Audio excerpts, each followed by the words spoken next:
La transformation la plus choquante des animés, pour moi, c'est celle de Kaneki Ken dans Tokyo Ghoul. Au début de l'histoire, Kaneki est tout sauf un combattant. C'est un étudiant timide, gentil, passionné de livres, quelqu'un qui évite les conflits et qui veut simplement vivre une vie normale. Rien, absolument rien, ne laisse penser qu'il deviendra l'un des personnages les plus marquants et les plus sombres de l'anime. Puis tout bascule après l'accident qui change son destin et le transforme en hybride mi-humain, mi-ghoul. Au départ, il refuse cette nouvelle réalité. Il lutte contre sa nature, refuse de manger de la chair humaine et tente désespérément de rester la personne qu'il était avant. Cette phase rend son histoire encore plus douloureuse parce qu'on voit clairement qu'il ne veut pas devenir un monstre. Mais le véritable tournant arrive pendant la période où il est capturé et torturé. Ce moment brise quelque chose en lui, pas seulement physiquement, mais mentalement. La souffrance répétée, l'impuissance et la peur transforment progressivement son état d'esprit. Et lorsqu'il réapparaît enfin, ce n'est plus le même Kaneki. Son regard change, sa façon de parler devient plus froide, plus calme, presque inquiétante.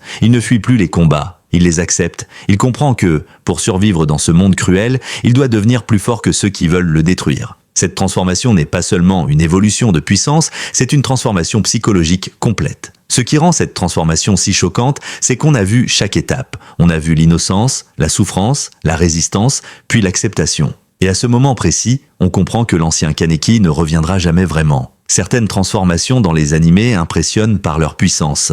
Mais celle de Kaneki marque les esprits parce qu'elle montre comment la douleur peut changer profondément une personne jusqu'à la rendre méconnaissable. Il vaut bien mieux être le blessé que celui qui blesse. Les gens gentils l'acceptent et sont heureux comme ça. C'est ce qu'elle m'a appris. J'admire ta gentillesse. C'est pour ça que tu subis tout ça.